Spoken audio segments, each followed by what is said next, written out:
All right, I am now recording on Zoom. I can't get rid of this thing though, so you guys should see most of it. So good afternoon, good evening, everyone, and welcome to the first workshop for the CPP Hyperloop workshop series for fall 2022 and 2023. I am your host, Chris Lai.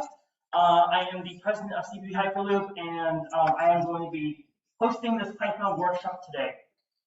So in this workshop, you'll be learning how to code in Python. So from the very basics, from setting up the compilers, to writing your first script, to learning how to code with the command prompt, stuff like that too. Learning those, by the end of this workshop, you should hopefully be able to at least be able to create your own Python script, know why we code in the first place, and create your own program. There will be a workshop in about a month that goes over more advanced workshop Python topics, going into the libraries like socket communication, Kit-Inter, and UI creation, OpenCV, and Pygame. So if you are interested in continuing this workshop series, or this workshop topic, there'll be a more advanced version in about a month. So let me just get a show of hands here. How many of you guys, is this your first time programming, or first time learning how to program Python? Friends? Wow, almost half of you. That's amazing that you guys took the time to come out here and learn how to code. So I'm very happy. Let's go over the agenda. All right, so this is the agenda for today. We're not going to follow this exactly unless the website covers up passages. But generally, we're going to go ahead and take some time to set up first. So this includes teaching you guys what Visual Studio Code is, how to download Python, all the extensions that might be helpful, and then even going ahead and just teaching you guys how to set up GitHub. So how to store your code, how to manage some type of version control, and basically enable you to start sharing and communicating your projects with others. Next, we'll be going over the basics. I'm not sure how much time I'll have today to cover basics. This PowerPoint slide deck is about 50 slides long. It goes all the way up to classes, I believe. So we'll go as far as we can for today, but in general, the usual learning structure for Python is you do data types first, and then you do, well, first you do hello world first, and then you do data types, and then you do input outputs, and then you do arithmetic, conditionals, loops, functions, and then classes. We're going to try to climb up that ladder today, and also in between we'll have some problems and applications that will be interesting for you guys to solve. So these will be specially written questions that pertain to some sort of real-life example that will be easy enough and simple enough for you guys to grasp and come up with a solution for. Of course, we have questions and answers. All right? Okay, so before we even begin to code, I think it's really important to talk about what coding is and why we do it as either engineers or just students or even humans. So why is the basic human want to learn coding in the first place, right? Simple answer, well, this is why code here. Simple answer, automation, making your life easier, is the #1 reason, probably, right? You code to make, let's say you want to make a calculator that can compute the amount of tax you have to turn in by the end of 2021, right? That requires some sort of script, it might not be Python, but it's just a block of text that will automate a task for you and make your life easier in the end. There are other reasons too, like simplifying tasks, calculating processes quickly, right? Again, calculations. If you ever see a big long Excel spreadsheet, you use the sum function, that's sum code, right? It adds up all the numbers of cells and columns into one even number that you can just use for some other purpose. Right? You don't have to sit there writing all the numbers out by hand, adding them all together, because you have calculators, you have Excel spreadsheets, you have all these types of tools to make your life easier. Internet security. When the birth of the internet came out, people were really nervous because there were these evil people that would steal your information online. Because of code, that doesn't happen because of encryption, right? When you upload data on the internet or message your friend, you're encrypted across the internet. And so whoever's trying to look at the stuff in the middle, by the way, it's called an adversary, they can't because it's going to be a garbled mess of material.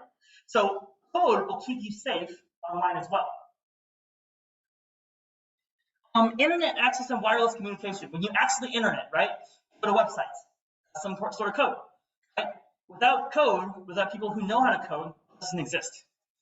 And wireless communication is a fun one as well, because we do go ahead and teach you guys how to do how to communicate information online as a data packet, and also how to build robotics. So there's two forms of wireless communication we have here, like Wi-Fi, Bluetooth radio, stuff like that, all based on code.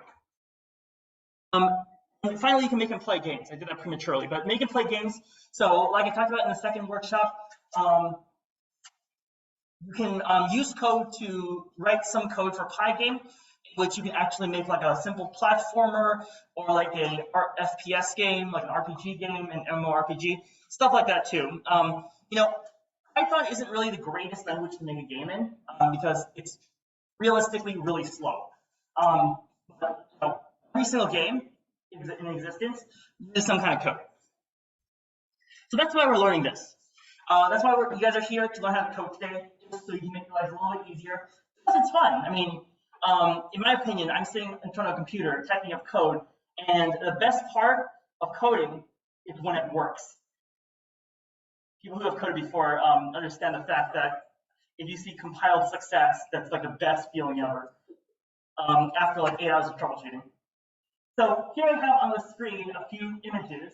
This is a robot bartender. Actually, it's a coffee bartender. I couldn't actually put a bartender up there because for legal reasons. But it makes coffee. It's probably in Singapore or some other Asian country like that. And it uses code to make you coffee, right? So it's kind of like this repetitive process I've been talking about, where like if you make a cup of coffee for yourself every single day in the morning, now this can do it for you with the press of a button. This is a quantum computer, otherwise known as a fancy-looking chandelier, and it does calculations very, very, very quickly. So that's when I talked about encryption, how when you upload your stuff on the internet, it gets scrambled up, so the person inside can't see it. You know, the first instinct for them is to try to unscramble the data, right? But because it's so scrambled, they can't do it unless you have this thing. I'm really glad that like this hasn't really been developed yet, because it's been said that once quantum computers have been fully developed and integrated into society, all current encryption algorithms will be broken. It solves stuff so fast. I think only Google has it right now, or some other companies. Okay, let's talk about why Python now. We talked about coding in general. Now let's talk about Python. Why am I here teaching you guys Python today? Well, first of all, it's simple, right? It's probably the simplest programming language there is to learn and understand. If you guys know what hello world is, that's hello world in Python, right? One line. This is hello world in Java. Other lines, you have to instantiate your public class hello world, and then your call static void main string args, right? And then this print statement, it's not just print hello world, it's system.out.print.hello world. It's a mouthful. That's Java. This is hello world in assembly. Yeah.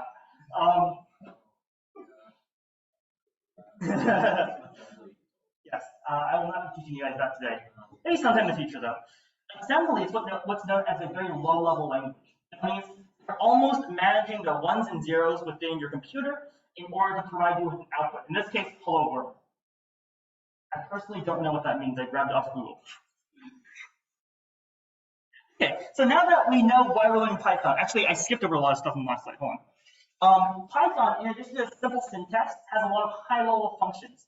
So what I mean by high-level functions is that you can probably do things like recognize a face with one line of code. Right? In other languages, you might not be able to do that. In Python, you can, let's say, if you code a Pygame, you can recognize the location of a dot in the screen with one line. In other coding languages, you can't do that, right? Third bullet point is no semicolons. I don't know how that would be helpful for you guys or not. Personally, I code in Python and a bunch of other languages, and like if I go from Python to C, I get scrambled with semicolon stuff a lot. So if you don't like remembering semicolons, I guess this is good for you. But just know that if you guys get further into your careers and develop the understanding of C or some other language, you might run into the fact that you missed a semicolon in C because you're so used to coding in Python and now you're switching back, and like it's really confusing. For this example, we're going to say no semicolon, right? And finally, it's compatible with many libraries and architectures. So again, Python has a lot of helpful libraries that allow you to interface with different tools to help you build things, from anywhere from games to robotics. So you have the serial library for communicating with like Arduinos and stuff. You can do soft communication. You can build Discord bots, Twitter bots, Twitch bots, all of which I've done.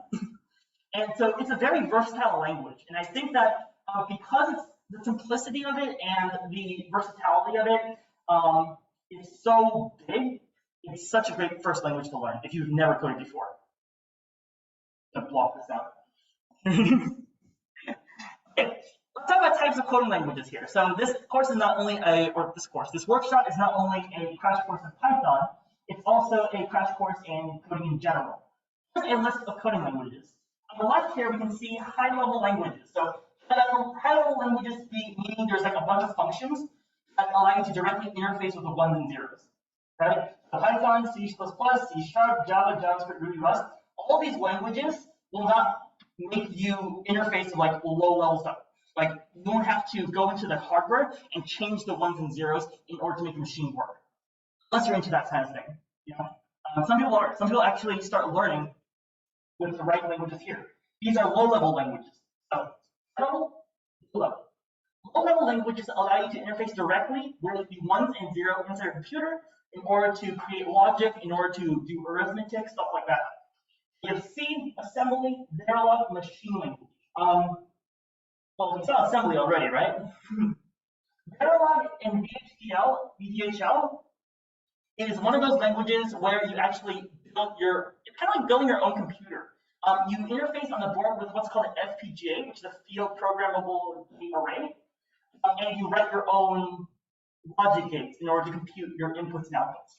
Machine language is literally just ones and zeros. Assembly is like a step above that. So, going down from the list, high level, low level. And we understand what high level and low level mean, right? Okay, now we're moving on to setup. Before I go on to this section, I'd like to introduce my two friends here, Mancha and Sam. They will be helping you guys set up in case you need it. And if any Zoom members require help, I think Mancha will hop on that and help you guys as well. So here we are going to set up all the stuff that you need. So like Visual Studio Code, Desktop, Github, Python, name it. And so I'm going to go ahead and go through some of the setup because I already have a lot of this material already downloaded. I'm not going to go through all the steps. I'm going to go through some of it just so you guys know what it is. I'm going to walk you through why we are doing it. Are we recording on that? We are not. Okay. It's okay. Here's a bunch of links. So in general, if you're on Zoom, you can follow along with this as well. You don't actually need to know these links. We're just going to go through one of them at a time. The first one is a Visual Studio Code. So I'm going to go to Visual Studio Code. I'm just going to Google it. And it's literally the first one there. So depending on if you're on Windows, Linux, or Mac, it's going to say something here. It's going to automatically detect your firmware. All you got to do is to click here, click download for whichever program you are in, and it'll go ahead and download it into your downloads folder. Right? Now, the tricky thing about Python is that there are some specific download steps you have to go through. So let's go through them one at a time, just to make sure we're not missing something out. So when you click on Install Visual Studio Code, it's going to open up some sort of window for you. Something like this. You're going to go ahead and accept the agreement. And then, okay, here's the part where it gets tricky. Make sure this box, add to path, is checked. This is important because if it's not add to path, then you can't run commands on your command prompt that allow you to directly go into Visual Studio Code. And that'll be a little bit more clear later on. Yes? Yeah, I think you only need to do that for Windows. So Macintosh and everything else. No, not for Mac, sorry. Yes. Sounds right. So this is only for Windows. If you're on Mac, it should already be done. If you want to add a desktop icon, you can, but the rest of the stuff isn't really important. Okay, and then after you do this, just click install, and then after it finishes installing, you're pretty much done for Visual Studio Code. So the only thing for Windows computers is make sure you add it to path. I'm going to give you guys about 2 minutes right now to get this done. What's up? What if you're already downloading and you don't know? You're fine. Oh, well, okay, so if you want to make it so that the right path variable is correct, I guess you have to install, You have to go, you have to find the path. you have to modify the path variable. Yeah. Okay, there is a question right now that asks, what if you don't know if you did that or not? Easy Windows 10. Yeah, no, you just have to go into the, you have to modify. So if you go ahead and click path, you'll actually find this window called Edit the System Environment Variables, which is related to path. Share screen rather than the window so we can see. Oh, yes, thank you, Mark. Thank you. Sorry, I'm a Zoom noob. all right, so I have, so I just clicked on path, or I typed in path to my Windows computer, and then I open up the tab that says Edit the System Environment Variables. So after this happens, I'm going to go ahead and click on Environment Variables, and then it's going to be somewhere up here, where it says Path, User Variables for Chris. Now, when you click on Edit, you'll be able to see all of the things in the path here. And one of them should be VS Code. If that's not there, then you have to add it. Which means trying to find out where you installed VS Code and then putting the file path inside that environment variable. Yeah, problems. Just ask me. So like edit and put it in. You'll notice that Python is also here. So that'll be like a foreshadowing for what we're going to do next. So is LaTeX. Yeah. Okay. So does everyone here have Visual Studio Code downloaded? Survey the room. You good? Good. Okay, about half of them are good. So we're going to continue. This is a big lecture, so if you are a little bit behind, not to worry. We have Sam who's going to run around and help you. Okay, so Visual Studio Code is done downloading. That's great. Next, we're going to attack Python. So Visual Studio Code and Python work together in a very weird relationship. Visual Studio Code is kind of like the compiler that understands Python, but it doesn't actually understand it until you give it the instructions to. Right? You need the actual Python software because Visual Studio Code can't download that for you. So we're going to go to Python. I'm just going to do Python like that. And the first thing should be welcome to python.org. The next thing I say will be debated for approximately 2 years. But we're going down a very specific version of Python. So you'll see on this Python page that the first thing that pops up is download Python 3.10.6. It's going to prompt you to download that. That's the latest version. And in my experience, the latest version is always the most unstable version. Yeah, it's a pain. Whenever you're coding anything, just know that the latest version is always the very most unstable. So sometimes it's a very smart idea to just roll it back a few things. For me personally, I like to use Python 3.9. So you can just choose any version of 3.9 you want and download it. I personally will download 3.9.7. That's my favorite, because 7 is my favorite number. But as long as it says 3.9, you're probably fine. Yeah, it's crazy. Yeah, so I'm just at 3.11 now. I remember when it was 2.7. I remember when 3.10 was just coming out, and they were like, wow, we have switch statements now. Yeah. Case so. Okay, so once you click on install Python 3.9. something, you'll scroll down and see a lot of tables here. Now this table, I have a Windows 64-bit, so I'm going to go ahead and just click on this one right here. Don't click the embedded package. Click on Windows Installer. This will give you a .exe, and I'll go ahead and save this.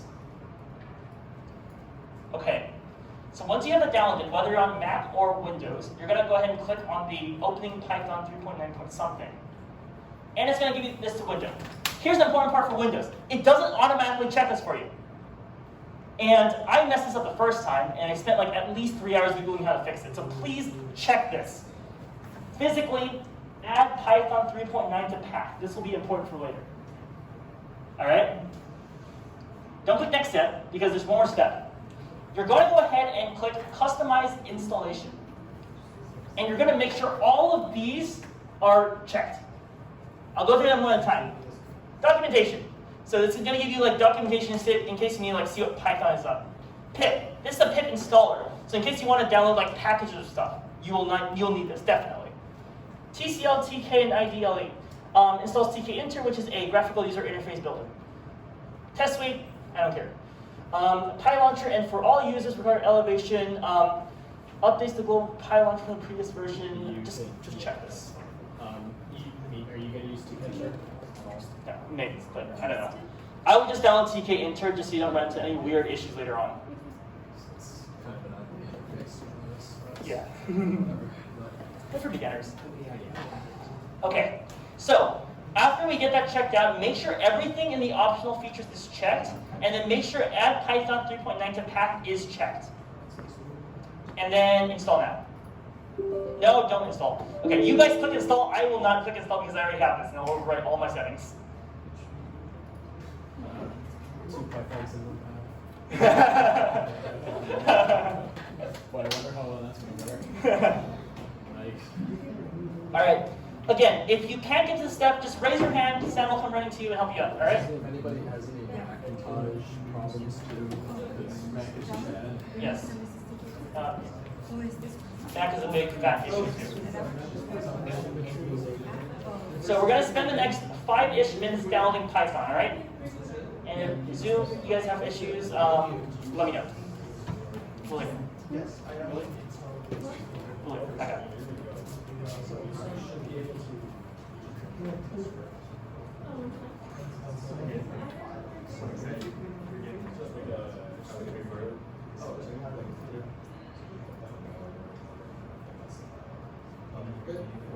Yep. 7. But you know, 3.9 is fine. Any 3.9. Choose your favorite number.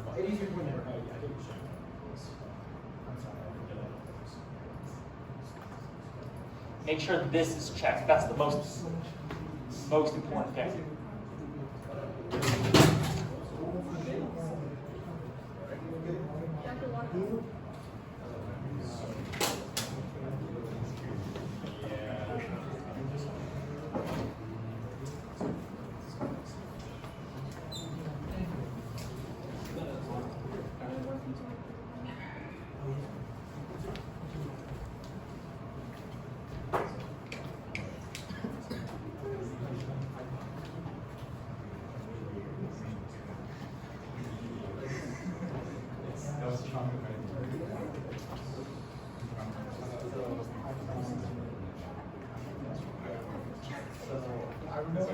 Okay, if you are on Zoom right now, could you put your full first and last name in the chat?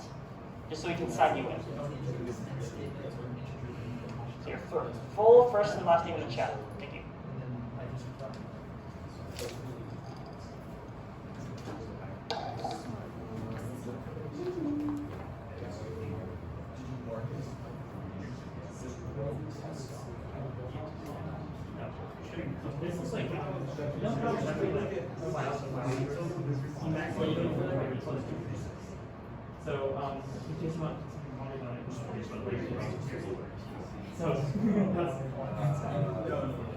It's a really long time.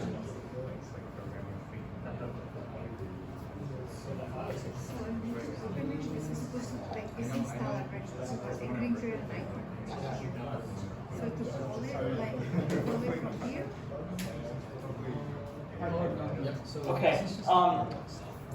I would like to move on. So is everyone here good with Python setup? They've got the end screen? Okay. I'll go move on then, because we are going to run out of time. So the next thing is to configure our Visual Studio Code for Python. Oh, is this? So go ahead and find your Visual Studio Code somewhere on your computer. And yours will not look the same as mine because mine has like previous files. Just ignore this window.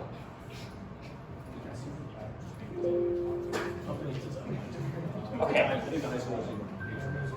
This should be what you guys see. Is this correct? Do you guys see this? Or some variation of this? Yeah. Okay. In order to successfully install Python or get Visual Studio Code to recognize that Python is there, you need to go ahead and click on the extensions side tab. So this will be like the 4 squares with 1 square extended. Click that thing. Okay, so the great thing about Visual Studio Code is that you can basically program it in any programming language you want, because different programming languages require different levels of setup. And specifically for Visual Studio Code, it accepts everything. So the developers have made a bunch of extensions that allow for stuff like Arduino to be here, C++ to be here, but we're interested in Python. So we're going to go ahead and type in Python, and it's going to be the first one that's up there. So it's going to be the Microsoft extension. Click on this, and then it'll go ahead and prompt you to download it all. So you just click on download there. And then if you have any other extra stuff on the bottom right-hand corner, just click yes.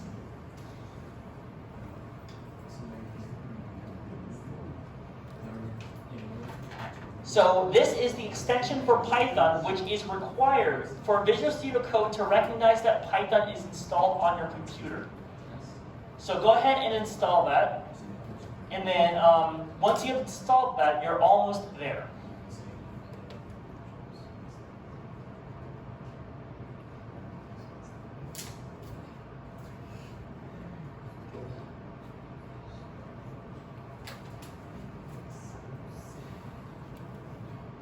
Okay.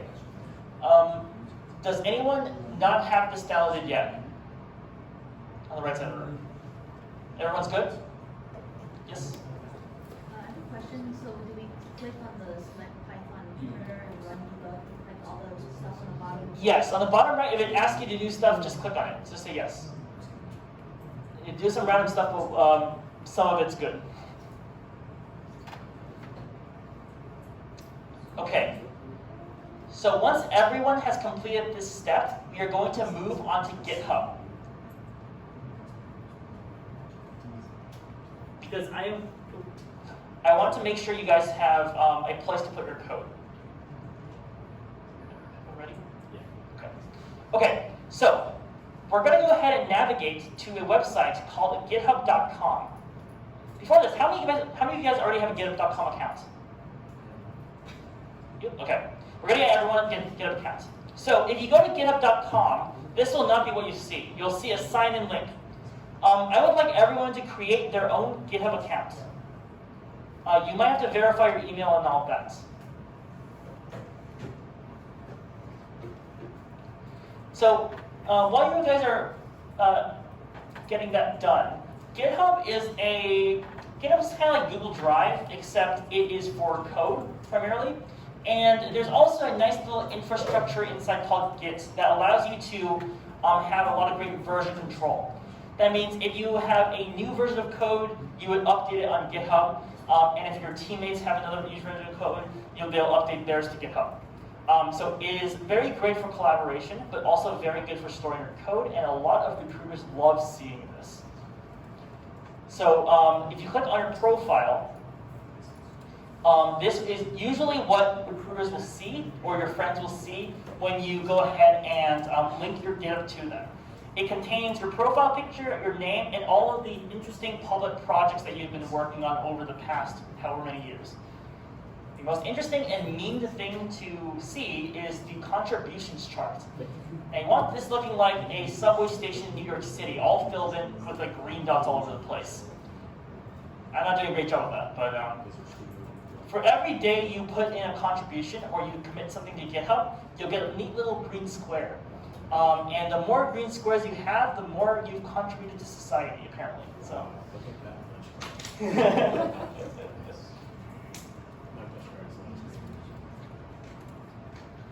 All right. So now that you guys have a GitHub account, we're going to go ahead and download Github Desktop. Is everyone currently on board with this step? Thumbs up, thumbs up, thumbs up.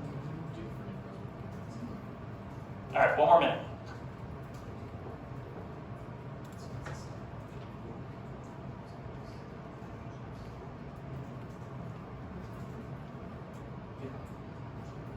Do you want everyone to check everything? When they make it, Yeah. check it out? Yeah.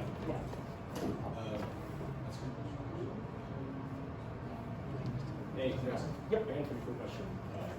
He asked contribute something to GitHub. Yes. Yeah. It can be I changed a comment and it'll still turn green. So it's really there just to indicate that you've done something. Should we just go for a full presentation? Sure. Yeah, you can. Do whatever you want. I have Chris CY. You I can, have the one you And can. a student account or sorry, what? the student benefits? You can do student benefits. If you're a student of Cal Poly Pomona, you can sign up for the student benefits package, which has a lot of stuff to kickstart your development career. I think it has like a 1 free year of domain, free cloud servers, you get free stuff in Visual Studio Code. I don't know if they give you Github Copilot or not, but that would be really funny if they did. They give you a bunch of cool stuff as well. This is Sam's account. It's very rare. Because yeah. Oh, yeah. That's okay. That's okay. All right. Does everyone here have a GitHub account now? Okay. So you're probably wondering, how do I upload stuff to GitHub? Well, you can do it directly through the GitHub website, but to interface with your local repositories or your local computer files, what you'll do is you'll download something called Github Desktop. Yes, a repository is a fancy name for a folder. Yeah. So it's a fancy way of saying, I'm storing my stuff here. Does anybody not quite understand what the spiel is with Git and like why we use it for programming more specifically? Do you understand? Not understand? Well, we'll explain that later, once we know it. Yeah. Too much information to overload. That's a lot. So if you don't know it now, you'll know it sometime in the future if you keep coding. But it's very good for collaboration. So for right now, we're going to go ahead and download this to our computer, download for Windows 64-bit. For this one, you can just probably click through it. There's no fancy steps available, like path and stuff.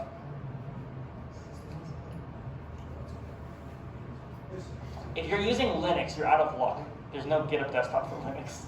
Yeah, you better just, if you're using Linux, you might as well just Use Git. You need to use the CLI.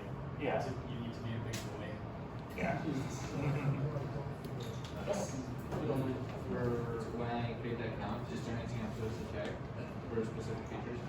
No, you can just check everything or you just check nothing. Doesn't really matter. You can get those later.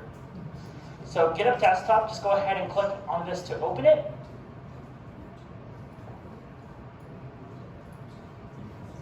And you're going to install it to your computer. This is not going to work for me because I already have it installed. Oh, it just opened like 4 of them. Oh, it's opened like 4. Oh. All right, don't do what I just did. I have to wait until this thing stops now. Yeah, okay, yeah, it just opened up what I have. Okay. So once you're done with installing GitHub, you should have something along the lines of this screen. But you should have like something more bare. Maybe like create your first repository or something like that. Or it'll get you to sign in. I think it'll get you to sign in. So sign into GitHub Desktop using your newly created GitHub account. And then just stop right there. That's a lot of code. This is CPP Hyperloop code. Yeah. For your picture, I think if you press the little thing, it'll make it go away. That little dash, the very, yeah. Brilliant.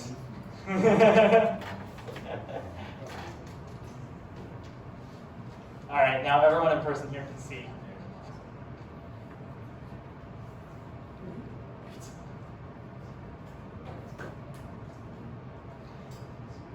I don't have any fancy commentary to fill up this blank space, so I apologize. I also apologize for there being like this much setup. Thank you. Does anybody have any problems with it? We're gonna have to install Python like 30 times too. So, All right. you just, Is everyone done downloading GitHub and connecting it to your GitHub account? did you have all the rest of the Python stuff working? Okay. Confirm that it's So again, GitHub is going to be a good way to store your code. Not just because it's GitHub and has like that name. But also, if you forget to, like, if you leave your code at your home computer, you can also grab it like with your work computer or something like that. It's transferable between computers and it's always stored in the cloud. I've had this happen before where I've been coding something at home and I just like didn't push to GitHub and just left it at home on my local files and it didn't transfer over. So that was a pain. But this is just a good way to store your code. So what we're going to do right now is we're going to create a new repository or a new place to store all the code that you're going to be writing today. So I'm going to go to File, and then here I'm going to hit New Repository. And then it's going to prompt me to create a new repository. I'm going to name it CPP Hyperloop Python Workshop Fall 2022. Yours does not have to be as lengthy. You'll notice that if you have any spaces, it'll automatically transfer that into dashes. Your local path, you can say that anything you want. This README here is kind of important if you want to show off your work. This README is a little page at the front of your repository on GitHub that says like what the repository is, how to use it, what it contains, and etc. This git ignore. So sometimes your repository will contain files that have API keys, tokens, or other very sensitive information that you don't want to show the world. So what I just like to do is I like to go ahead and just do choose Python because we're working with Python. You don't have to do this though because we're not uploading sensitive information online. But again, you know, the internet's a scary place. So somebody's got to take that responsibility. Now finally the license. Now just note that for git ignore and license, you don't have to really choose the same ones each time. For the license, I like the MIT license just because it's the first one. But depending on what you want to do and what you want to polish your code, you can choose which one specifically you want.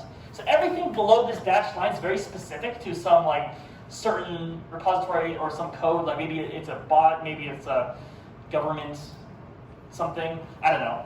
So just if it's more specific, it's down there, otherwise you can just use one of these three. So I'm going to hit create repository. If you want to put a description, you can too. But once you hit create repository, what this does, it creates a folder on your local computer called CPP Hyperloop, whatever you name the repository. Now this is going to be on your local computer only, right? So it's not going to be on GitHub yet.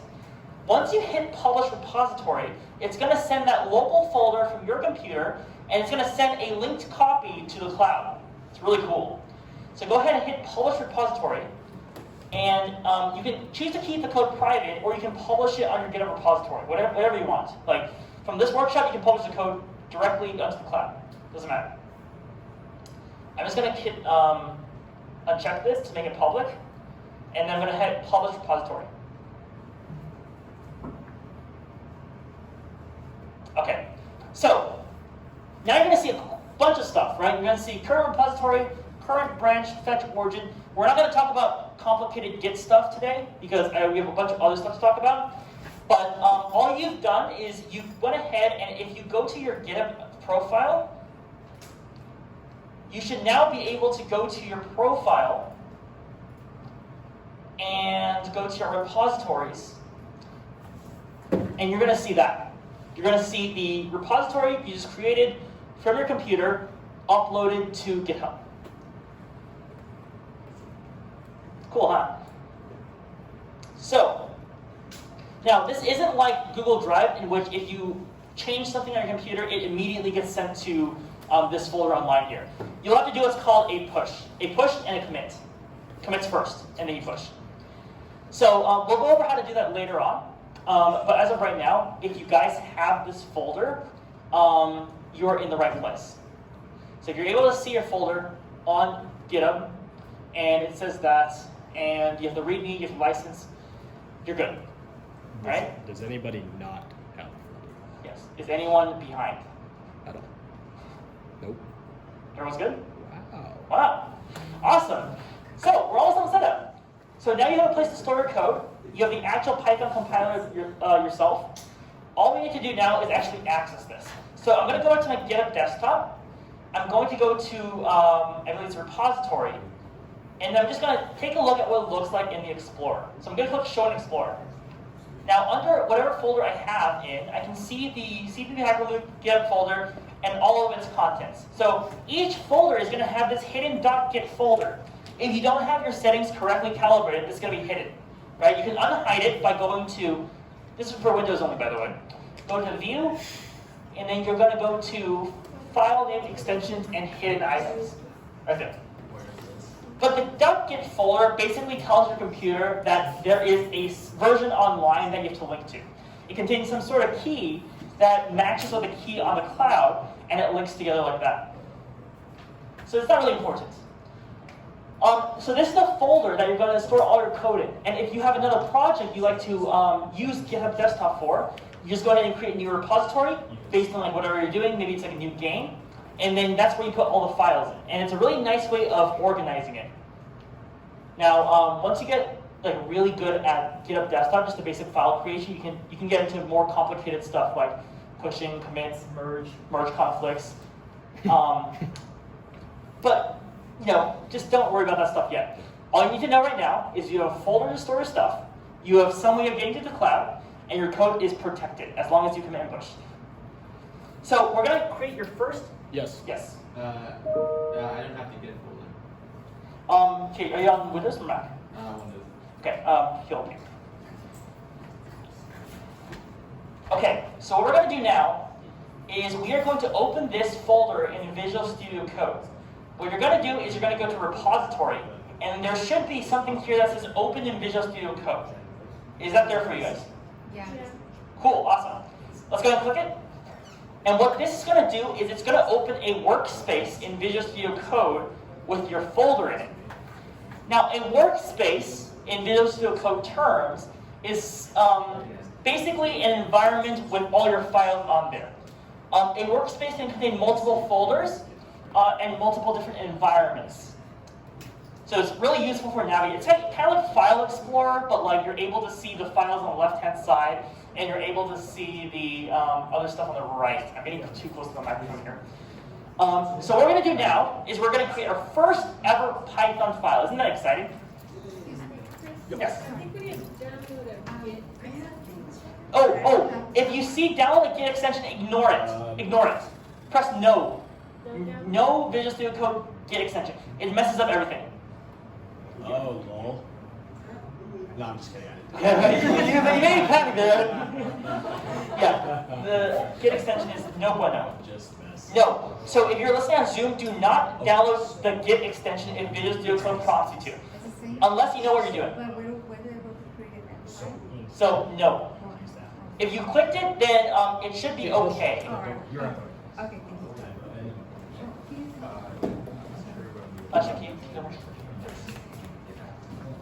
Okay.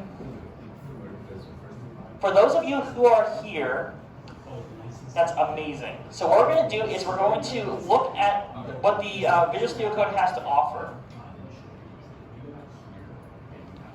Wait, So you're, wait, you yes. already installed Git? Just uninstall it, right?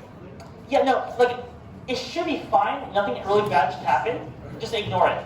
But know that you downloaded Git, so something like, some of the things I'm going to show you might not appear the exact same. Oh, okay.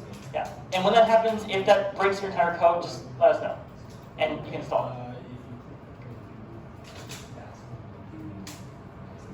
The reason we have separate Gits is because there's this thing called environments in this whole software scope of things.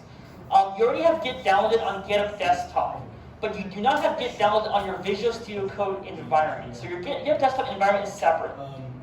And we can go a little bit more in depth about environments in the future. So once you're at this point, we're going to go ahead and click this file here, and we are going to create a new file called hello world.py. So when you type in hello world.py, you should see the side icon turn into a Python file. All right. Who does not have that? So when you do hello world.py, it should turn into a Python file immediately. Yeah, Okay. that is, yeah. Now is the moment of truth. Go ahead and click into the hello world.py folder, and I'm going to say no. So I have a bunch of stuff down here. You see that this bottom bar is like your holy grail of I need to troubleshoot this, what's going on. Here's some space information, so in case you have like spaces, you can toggle that. But the thing you want to look for is this right here. Whatever is right here shows which version of Python that Visual Studio Code is seeing right now. In my case, I have opened a 3.8, Python 3.8, TensorFlow 24 Kwanzaa, whatever that is. I don't want that, because that contains different settings for my Python that's going to destroy whatever I type in. So what I'm going to do is, when I click this, and by the way, you can click this too, it'll open a window of all of the different Python versions on your computer that your Visual Studio Code can see. And for me, I have a lot. It's a lot of Python. So what I'm going to do is I'm going to change this to Python 3.7.8. You guys can change this to 3.9, unless you guys already have that. So your guys should have like Python 3.9.7 or something like that. Yeah. Cool. Awesome. Here's the moment of truth. Does anyone not have this or cannot find it? Mine's a text. Yes. Here's a text file. Yeah. Maybe make it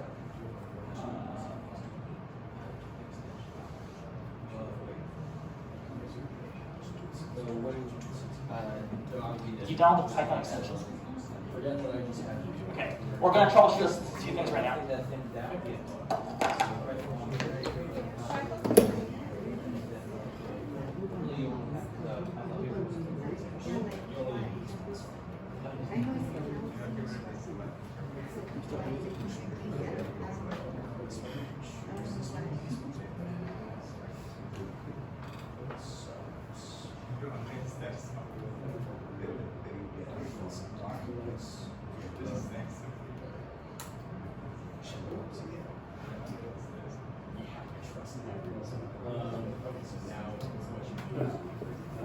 Okay.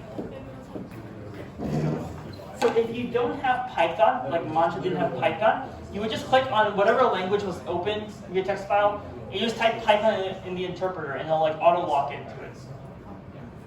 Okay, moment of truth. We're gonna see if our Python setup has worked. It's been 50 minutes, but I think we can do it. So, we're gonna type a very simple line that we talked about at the very beginning. Anyone know what it is?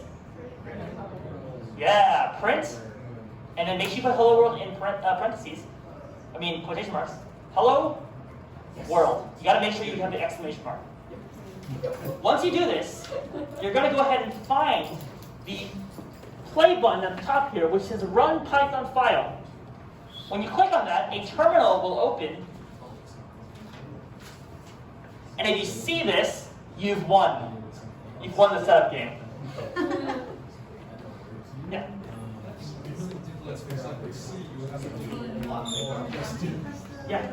Yeah, no, Jonathan was saying, Python actually has one of the simpler setup processes if you know what you're doing. So for C or Java, you'll have to do a lot more typing and a lot more setup and whatnot. But in this case, all we need is the required extensions, and then hello world is shown. So, as of current, you know how to use the print function to print things into the terminal window. That's like 1 out of 1 million different functions of Python learning. So, congratulations. All right, does everyone have print hello world and then hello world in the terminal done? Yes? No? What's wrong? It's okay. It's okay. So what do you use like this? And you run. Does anyone have issues or trouble doing this? See, I see this as it run. Yeah, you got it. But okay, Because it is running. it's fine. Yeah. As long as it runs. It runs because you said it's good hello and it ended. Yeah. Did you use the But first time that you at the terminal? beginning, I click it and it didn't run. Like, it ran it, but it didn't give me the value. No, it's supposed to. The first time you run it, Oh. I believe if you make this the capital and run this,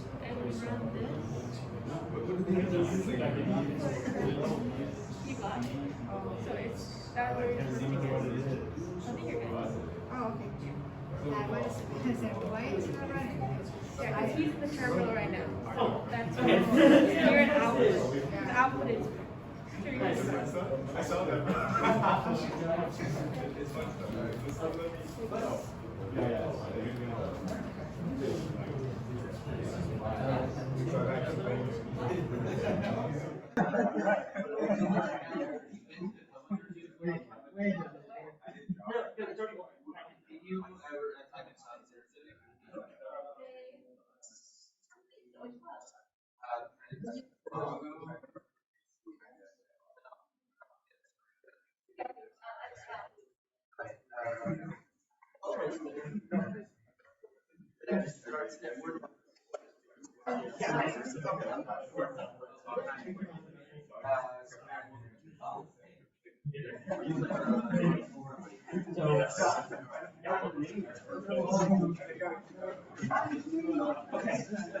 Sorry guys, we've just been debugging a bit with everyone. We got a really good question. Where is this file? So if you guys created hello-world.py successfully, you should be able to find the file in your file explorer. So open up the folder you created for GitHub again, and you should see hello-world.py right smack in the center. All right, everyone go with that. All right, is everyone having any issues?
I'm going to do this right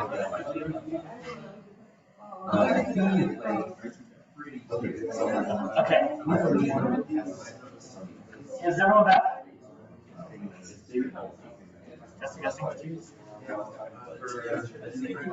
All right, we're going to move on because I'm glad to get through all Python.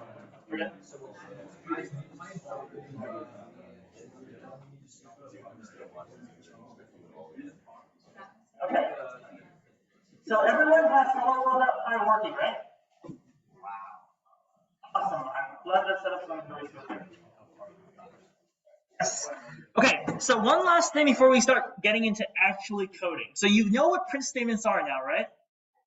You can replace hello world with anything and it'll print whatever you want. So like I can say, hello, CPP Hyperloop, and press play, and I'll say CPP Hyperloop, right? So let's go ahead and actually upload this file to get your GitHub repository online. It's a really cool thing that you'll be doing again and again. So when you want to save your work and upload it to the cloud, what you're going to do is you're going to go back to Github Desktop. Now the cool thing about GitHub, or just Git in general, is it tracks your changes. It's really good at this thing called version control. means that it'll tell you exactly what you changed, which file, and what the contents are. In this case, you added a print statement in this file and you created it, right? What we're going to do now is you're going to make a commit.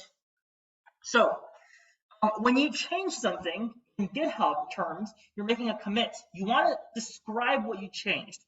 So in this case, down here in the description, this is required, by the way. You're going to say, I created hello world.py. Right? And in the description, you can say, printed a statement to the terminal window. Now, the description is optional, but this thing is mandatory because it makes a little code based on like a commit message.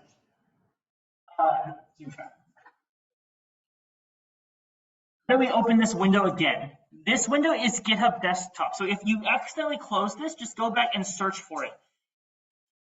GitHub Desktop. And make sure your current repository is on the one you created. Okay. So once you put in a title and a description in your commit message, now you're going to go ahead and hit commit to main. So now what you've done is remember that hidden.git folder? It basically pushed it to that location. It said like, okay, I'm starting the change. I have understood the change that needs to be made. What you need to do now is you need to hit this button that's push origin. This is what will take your version of code and put it to the online version of code. That's so much fun. So go ahead and push this. And once this is completed, something magical is going to happen. When you click on View on GitHub, you are now, oh, it's light version. You're now going to see hello world.py, and you're going to see your code right here. And it's going to be online and public for everyone to see, unless you're in private. You guys see that? Yeah. Awesome. We're in business. Okay.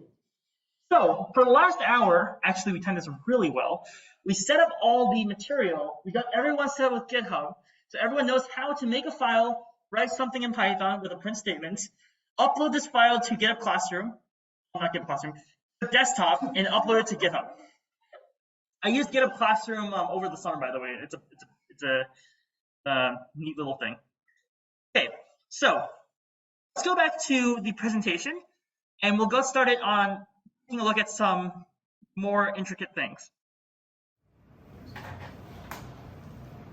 All right, we're finally here. Section 3, data types. So if you've ever had experience coding any other programming language, you'll know that data types exist, right? What do I mean by data types? Did I make this a little bit? Okay, I made it like that. Okay, so data types are kind of like things you're going to work with within your code. So like numbers, letters, words, Booleans, which are like true and false. They're like objects you can manipulate to do your bidding. So for example, the first things you're going to learn are the int, the double, and the float. You're going to say like, well, these two are the same. Like, what's the difference with them? In Python, the size of the variable does not matter. In other programming languages like C, if you make a variable too big, your computer is going to hate you for it. Python does not care. So in this case, a double and float are actually the same thing in Python. The int is going to be a whole number, like 0, 1, 2, 3, 4, 5. A double is going to be a decimal number, like 0.01. And a float is basically the same thing. If you're coding in C, the difference between a float and a double is like almost double as big as a float in terms of like how many numbers it can contain. But you guys don't need to worry about that. It's in Python. So if you instantiate a variable, let's say you're going to type in, I'll demonstrate variable instantiation later on. But let's say you want a number 5 inside a variable, that would be an int. You'll consider that as an integer, right? If you want to type in something like 3.14159, that would be considered a double, right? Now, you need to clearly distinguish an integer and a double within your code. Let's say you're programming something for like a humanities society to count the number of people in the census, right? Let's say that. And somehow the number you come up with is 30,000.4. So that wouldn't make sense, right? Because like you can't have 0.4 per person. That number has to be an integer. Now here's where it gets confusing. For Python, you don't have to declare a variable as one of these data types. It automatically does it for you. In other programming languages, you have to specify that a variable you contain or you create has to be an int, or it has to be a double. A variable, when I'm saying variable, it just means a container for information that you would move around in your code. So think of like a box that contains one of these numbers, or a box that contains one of these floats. We can put out a list of like more things. In Python, there are other things you can put in this little box of information. You can put a string in a box, like hello. By the way, when we did print hello world, the hello world is a string. You put it in double quotation marks, so the program doesn't think it's just another variable, right? So you can put hello in the box. You can put a character, which is h, in the box. In Python, you can classify the difference between a string and a character by the amount of quotation marks you put around it. It doesn't really matter. But if you put single quotation marks, it just classifies it as a character. We have a bool. Now, bools are interesting. Again, we're talking about things you can put in that little box you create inside of Python, right? Bool can only be true or false. It's like a 1 or a 0. There's no other state. It's really useful for answering yes or no questions, right, in your code. So if I have a calculator, and I say this calculator will add 3 and 4, and in my kernel 7, then if I say, is the answer 7, it would be true, right, for that calculator example. We'll go into comparisons later, where bools become very important. But it's just a data type to represent yes or no answers. So either true or false. Okay, now we get into the more, these are actually data structures, not data types. Data structures are kind of like, instead of a single box, it's an entire cabinet with multiple boxes. In other languages, you call this an array. So in Python, we love lists, we love dictionaries, right? So a huge cabinet of information. In Python, you can put integers, strings, booleans, whatever you want in the cabinet, it does not care. In other languages, it'll hate you for it. Your computer will blow up. So for list, it's going to be surrounded with these square brackets. We're not going to talk too deeply about how you get into that list. I'll give you a quick coding example about it. But in general, this is just a cabinet, not a single box. A cabinet with multiple boxes for you to store information in. Same with a dictionary, but in this case, a dictionary contains two parts in which one part is a key and one part is a value. It's kind of like looking through an actual dictionary and finding a word and its definition. So in this case, a key could be like New York, and the value could be like Big Apple, right, to describe the object. And you would have a lot of those because it's a data structure. Tuple, on the other hand, will only have two values, and it's immutable, which means that once you specify something like this, you can't change it. Now, I use these numbers very specifically to describe how big a camera frame is. If you use OpenCV or you deal with computer vision, you're going to use tuples a lot to set different settings. So in this case, I want my resolution to be 640 by 480, and I don't want to change this. Immutable means no change, so I can't change the size if it's surrounded in parentheses. For a list or a dictionary, I can do something called append, which means I can add values into a list or a dictionary whenever I want. You can't do this with other programming languages. It'll hate you for it. I know arrays in Java or C are immutable. You can use something called append to add items to a list or a dictionary, or you can use pop to remove it from a list or a dictionary. This is a set. Set's kind of like a list and a dictionary, except you surround it with these curly brackets, and you just reference it differently. You get stuff out of a set differently than the others. A struct, you don't usually use that in Python. You use that in C. So you don't have to worry about that too much. An object, that's if you deal with classes. Notice I didn't give an example for either of them. So I'll go over what those are maybe sometime in a bit. Okay, so before I go on to arithmetic, I just want to show you something really cool. So, did you know that if you open a command prompt, or a terminal if you're on a Mac, I'm going to zoom in for you guys here. If you open a command prompt or a terminal for the Mac, and this is where we test if you follow the instructions correctly or not, and you type in Python 3, you'll get a compiler in your command prompt. And watch this, watch this. If you type in print hello world, it'll compile for you. So we're going to be using this to demonstrate variables real quick. All right? This didn't work? No, it's asking me to download 3.10. Oh, okay. If you guys only have Python 3 on your computers, you're going to do Python. So it would be Python, and you're going to press enter, and it's going to go to 3.10. Does that work? That works? Okay. Yeah. This will not work if you have Python 2 on your computer, which some people do for Linux. Right. Okay. All right. Does everyone have this working? It's cool, huh? You get a compiler right out of your command prompt. I think it's the coolest thing ever. Take that, Java. All right. So in Python, creating variables is very easy. All you got to do is you want to create a variable name. So like I'm going to make a name called test. All right, that's going to be my variable name, test var. When you create variable names, remember they're boxes, right? So you want to kind of label those boxes something that you can recognize them with. So if the box contains a number, you might want to name it test num, right? Or test string, or like whatever kind of application you might need in the future. In this case, test var. Next, you're going to put an equal sign. Now I want everybody to notice this really quick. When you have one equal sign, you're going to assign whatever's on the right to test var. The one equal sign is an assignment operator, right? We know that equal sign in math means equal to. This one, same thing, but it's going to be real tricky later on if you just don't remember that this is assignment. So everyone right now, a single equal sign means that you're going to assign whatever's on the right to the variable. You're going to put whatever's on the right into that box, right? So for example, if I say test var is equal to 5, what kind of data type is that?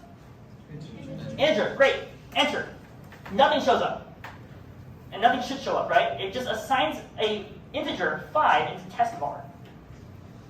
Right? But look here. I'm going to go ahead and take a look at what's inside that box. I'm going to go ahead and I'm going to print test var. Now this is why I told you guys to put parentheses around hello world, because if you didn't, you'll run into an error. If I do print test var, the compiler will take a look inside that box labeled test var and see that it has 5 inside of it. And then I'll print 5. So that's how you access a variable. I'm going to do this again, but this time I'm going to change the value of test var to hello world. All right? So when I do this and press enter, can someone tell me what the value of test var is now? Hello world. Exactly, hello world, right? Because I used a single equal sign as my operator to assign everything to the right, to the left of it. I placed hello world into my box of stuff. Test var is now hello world. But now we have to check for it, right? We have to look inside the box and make sure that it says hello world. So what I'm going to do is I'm going to do print, and I'm going to print test var once more. There we go. Hello world. All right. Is everyone following me so far? Great. Okay. Now we can move on to arithmetic. Now that you know how to create box and look inside of it and create variables, we're going to actually do stuff with those variables. And we're going to do some arithmetic. Okay. So you can use Python as like a really janky calculator sometimes. You can do addition, so like 5 plus 4 equals 9. You can do subtraction, like 9 minus 1 equals 8. You can do division. Single division line means you're going to get a float answer. You're going to get a decimal answer.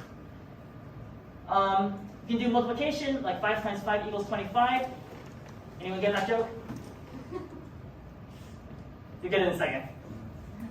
You can do modulation, or no, it's not called modulation. It's just called mod. It's a percent sign. It gives you the remainder of whatever operation you have. So if you don't know what this is, it's really useful in coding for finding the remainder of whatever operation you did. So 10 divided by 4 is usually a 2.5, right? So it'll take the whole number, or sorry, it'll take the remainder, which is 0.5 out of, no, that's a bad example. 4 goes into 10 twice, so that's 8. So 10 minus 8 is 2. That would be the remainder of the operation. I can't divide today. So that's why that's the case. Next one's the double slash. So this is float division. So in case you want to do 10, if you want to get an integer answer, you can do it in two ways. You can either do the double slash, or you can cast it using an int. Just do double slash. It's easier. I think that's the end of that. So let's go ahead and test it out inside our command prompt. I'm going to go ahead and print. You can just do like print 5 plus 4, I believe. Does that work? It does work. So if you just go ahead and try to print 5 plus 4 out to the terminal window, you'll get 9. But I do not believe this works. No, it does work too. Just kidding. All right, you can do operations outside the print statement, and I'll still give you 9. Yeah, that won't work in your environment. Yeah. In VS Code, it will work in this thing. So. Yeah, just don't do that normally. It should not work normally. Okay, let's do subtraction. 5 minus 4. We should get 1. Next one, do multiplication. Print 5 times 4. We'll get 20. Right? Now let's do print, and then let's do h times 10, like we saw. Anyone know what's going to come out? Addie? But you want me to? Sure, yeah. Oh, they're gonna surprise them. Oh no, we're surprise them! Yeah! H, extreme multiplication. Surprise. So it's basically like increasing increment h, basically. It's gonna multiply the single h by 10. It's gonna give you like 10 characters. It's amazing. It's illegal. Yeah, it's gonna concatenate the string. Yeah. It's just a fun Python thing. I haven't ever seen this be used practically. But Yeah, I've learned Python for like 4 months and I don't even know that was a thing. Oh yeah, surprise. Yeah, I've never seen it used anywhere. So much easier than other languages. Yeah. Okay. I told you Python is a fun language. Let's go ahead and do some division. Let's do 10 divided by 3. And we should get 3.33333. Yeah, I noticed. What? Yeah, I noticed that. Rounding error. And whenever you deal with like floats in coding, it always pops that little extra 1 or 2 in the back there. Just ignore it. It's a thing. Coding, whenever you do code, it really doesn't like floats. Especially if you do like 0.1 plus 0.2. I think that's the thing in Python. You do put 1 plus, yeah, look at that. It's really bad at floats. It's just a calculation error thing, just ignore it. If you want to get rid of that inside your actual code, you'll use something like the round function. So you do like a round 0.1 plus 0.2 to the second. I'll give you 0.3. They call that precision. Yeah. Talking about like floating point precision. Talk about how many parameters there are. Mm-hmm. So, So Sam's talking about floating point precision. I don't think they've heard that. yeah. Oh, sorry. Yeah. Yeah. Okay, cool. So now we know how to do arithmetic in Python. That wasn't so bad, right? Getting deathly silence. All right. Is everyone following along so far? We know how to do arithmetic in Python now. Cool. We're on section 4. By the way, there's 9 sections. No pressure. Okay. Comparisons. So we know how to create variables. Oh, by the way, there's one thing I didn't show you guys is I can like actually do a thing where I stash a number inside a variable. So like let's say a equals 5, b equals 4, and if I do a times b, I'll get 20, right? So this is like the same principle. Like naked 5, Python says fine. Naked 4, Python says fine. Like it's not fine for us. Like what if a was my phone number and b was the address to a pizza place, right? Like if you just like wrote it out there without some way of describing it, it's really difficult to understand. Like same thing. Again, if a equals my phone number, then that would be really hard for like Mancha to know what a is. A can be anything, right?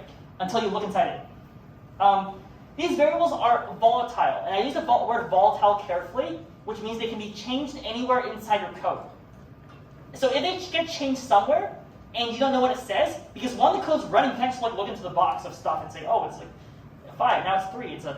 You can't do that. So again, you can use select print statements to see what's inside the box at all times, but just in general, make sure your variable names are named correctly. Don't do like a and b like I did. Name this num1 and num2, and that'll be much better. So what this example is I'm just showing you that you can have numbers inside variables, and you can do arithmetic operations as variables. Let's move on to comparisons. So a huge part of coding is actually the logic behind it. It's different logic than you're normally used to, which is why comparisons is so important. So let's do some basic stuff first. A tree is a living thing. Is that true or false? True. Good. Gravity does not exist. Is that true or false? True? We're getting floating here, if that's true. A grape is a fruit. That is a grape. All right, an ice cube is a solid. I was going to pull false there. Huh? Okay, the purpose of this activity is to show you that things can be either true or false. What's that one data type that can be either true or false again? A Boolean, good.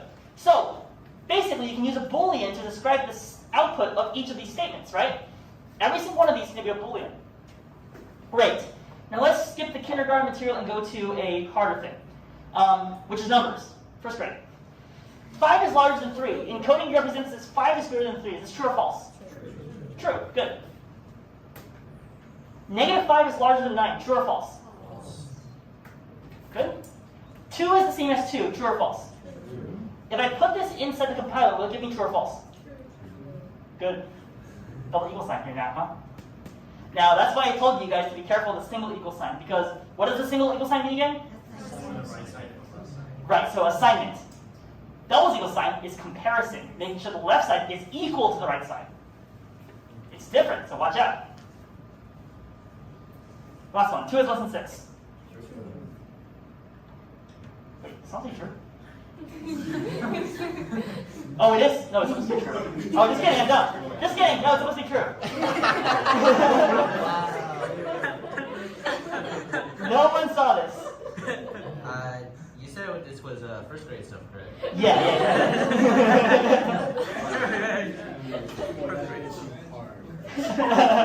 Don't worry about it. Don't worry, it's intentional. Okay. No, it's not a bug, it's a feature. Yeah. The All right. special. Comparisons quick guide. Let's go take a look at this.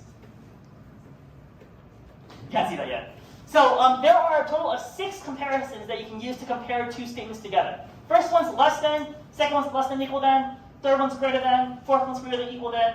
Equal to is double equals, because again, if you use single equal sign, the program will think you're assigning something to something other or something else. And the last one's not equal to. So this one is a little tricky to understand. When I first taught this to other students, they were so confused. But basically what this says is if A is not equal to B, the whole thing is true. We'll deal more about that later, but first I want to show you what this means. Oh no, the robots are killing us. But why? We never programmed them to do this. Oh wait. I'm gonna wait until like someone recognizes this. Oh wait, that's an assignment. That's not an equal.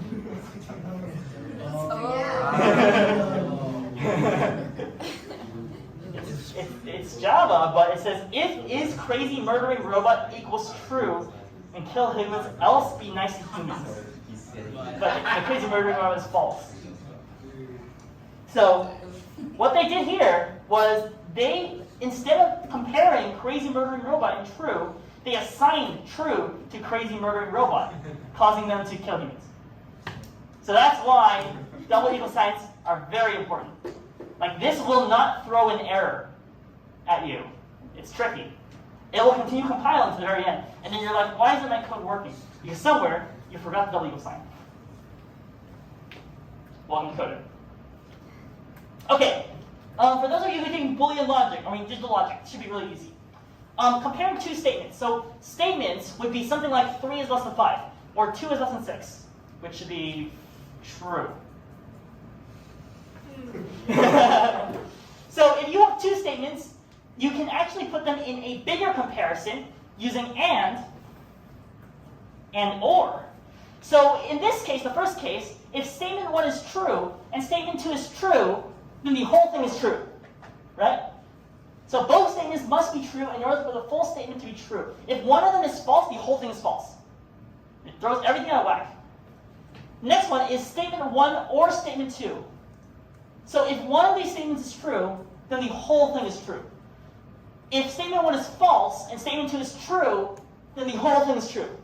Make sense? It's pretty easy. So only one statement must be true in order for the full statement to be true. Okay, this is fun. The not keyword. This throws a lot of people off because it's only used in Python. So, again, remember the exclamation mark equals means not equal to?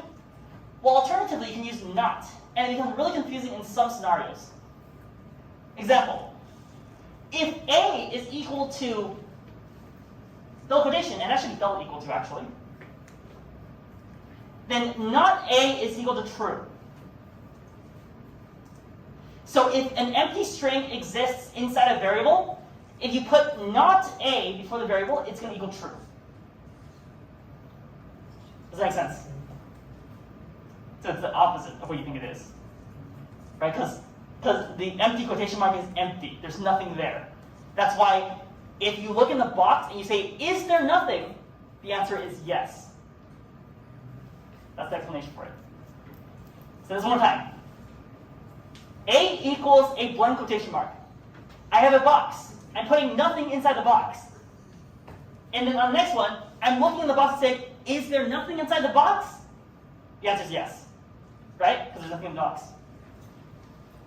It becomes very confusing if you like chain them together. Next one. B is equal to 0. In coding terms, 0 is nothing, apparently. So if we do not B, that's equal to true. Right? So if I go ahead and put 0 inside a box, and I say, is there nothing inside the box?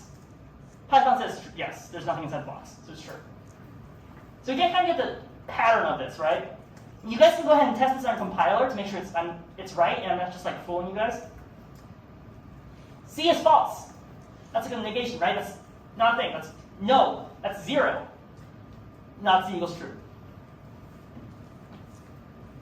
This is an empty list. D is equal to empty list. There's nothing here. Therefore, not D is equal to true. Has anyone tested this on their compiler? Is this true? I'll test it later. So, why do we use this not keyword in the first place? Why is this so confusing? It simplifies code a lot. And honestly, I use this the most when I'm testing if some variable is empty or not. Because if some variable is empty when it's not supposed to be, then that's a problem, right? A lot of coding is troubleshooting and understanding where things are. So like, let's say I'm flying a drone, and the drone has a camera on it. And my Python code is running through all the camera footage, trying to find a balloon. Why not? So if the Python file is running through all of the footage, and suddenly there's no footage, then I can't find my balloon, that means something either happened to the drone, or something happened to my code. And I don't want my drone to keep flying, right? Because that's dangerous. So I can use the not keyword to check if that camera is broken, if there's no camera frame coming back to me, if my list is empty. Then, because of that empty frame, I can safely land my drone and fix the issue. Otherwise, if I didn't have the not keyword, if I didn't have anything to check if the camera frame is empty, then my drone would just go flying into the Atlantic Ocean, never to be seen again. Right? So troubleshooting, edge cases, abnormalities in a data set. If something's empty when it shouldn't be, that's a big problem. That's why we use nots. Something to keep in mind for the future. I mean, it's not really practical when you're first learning Python, but like, I hope this sticks in your mind whenever you come across kind of like this scenario. Let me just prove it to you real quick. Okay, A equals 0. Bam. Wow. True. Right? B equals empty string. Not B equals true. C equals false. Not C equals true. D is equal to an empty list. Not D equals true. I'm not pulling your leg. This is an actual operation. So I've given you some theory behind it, the applications for it, so hopefully in case you actually come across it in the future, you might be able to use it. And then actually a legitimate operation, so it's really important. And it's so important that the next thing I'm going to have you guys do is a challenge. How much time do we have? 30 minutes. Good enough. Okay, we're going to solve a few challenges based on the comparisons that we just learned. So do not use a compiler to solve these. We're just going to go ahead and write this out and see if we can come up with a solution. The first one is result is equal to 5 equals 5, or 6 not equal to 6, and 1 plus 4 equals 5, and 60 is greater than 2. I should not have said that out loud. That's really confusing. Is this true or false? Play the Jeopardy music. You guys can see the rest, but I'm going to put this on Notepad just so we can work through it. You guys can see that, right? Okay, so let's all come up with the solution of, is this true or is this false? Does someone want to go ahead and simplify this a little bit first? Yeah? We start with the first little statement, the 5 is equal to 5, or 6 is not equal to 6. We know that 5 is equal to 5, so that's true. What about 6 not equal to 6? That's false, but 6 more than the whole thing is true. Okay. Let's go with 1 plus 4 equals 5. Is that true or false? That's true, right? What about 60 is greater than 3? True. Okay, let's go next. So we're slowly simplifying it, right, using Boolean statements. True or false? Is that true? True. Should I say true or false? Is that true or false? What about true and true? True. I didn't simplify that. All right, finally, True. result equals true. Let's test it out to see if that's accurate. So the way you do this inside your compiler is I have the copy and paste version, you guys don't. So I can copy this. Does anyone know how to paste inside a terminal? It's not Control V. What? It's a right click. Oh. Control V is termination. Control C is also termination. So you press Control V, your code's gonna crash, which is a lot of fun. Okay, let's print I results. learned that the hard way. All right, moment of truth. Here we go. It's true! Yeah!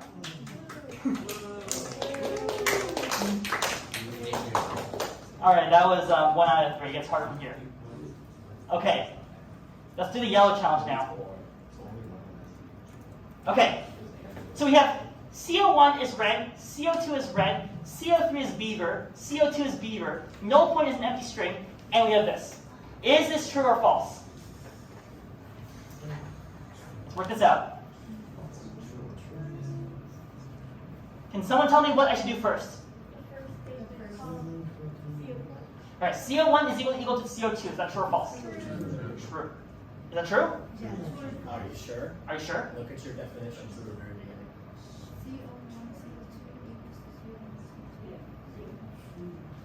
Yeah, it's true and false. All right, hold on. At this point, what's the value of CO1? What does the CO1 box contain? Red. What does the CO2 box contain? Beaver. Because I assigned something new afterwards. Coding follows a process. It always reads from top to bottom. So if you reassign the box, so what this does is I took out red from the box, I dumped in beaver, and I tricked you guys. Wow.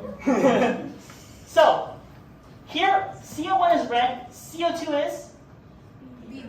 beaver, good. CO3 is, Beaver. and the null point is nothing. All right, so is CO1 equal to CO2? No. No. No, right? Because red is not equal to beaver. Is CO2 equal to CO3? Yes. Yeah. Good. Okay, not null points. Is that true or false? True. That's true. That's true. True, right? You guys are excited to say that. So nothing is true. All right, what's next? True. So true and true. Cool. All right, let me see if I can do this.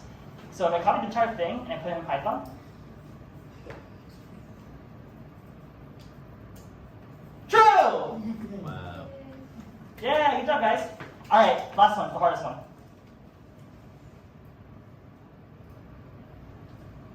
This is the one where I tried, like, now you know I'm already trying to trick you, so we have a long one this time. Hopefully you guys can see it. So, var 1 is equal to 1, var 2 is equal to 1.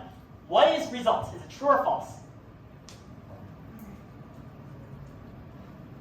Let's work this out. Okay. var1 equal to var2. Is that true or false? False. Good. Okay, var2 equal to var1. Is that true or false? False. My trick's not working anymore. Okay, here comes the hard part. String var2 is equal to var1. Is that true or false? True. True. What is string var2? It converts the 1 to a string of number 1. Correct. It converts it from an integer to a string. This is called casting. So, string var2 equals to var1 is true.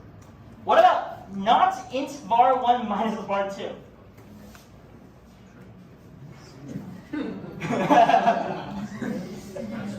What gets done first, the not int var1 or the var2? Follow your order of operations. E bar 1, right? So,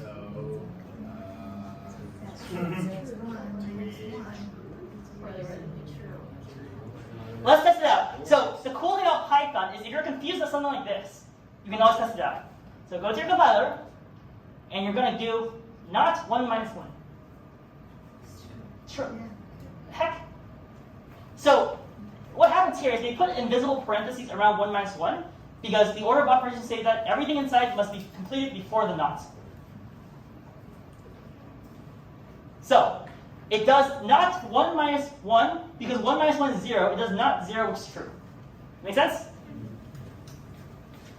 So going back to this. So not int var1 minus var2. What is that? It's true, right? So this entire statement is False. Oh no, true. true, right? Because false or true.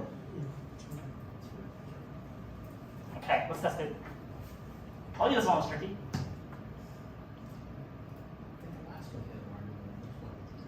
Yeah, the beaver. All right, print results. Drum roll, please.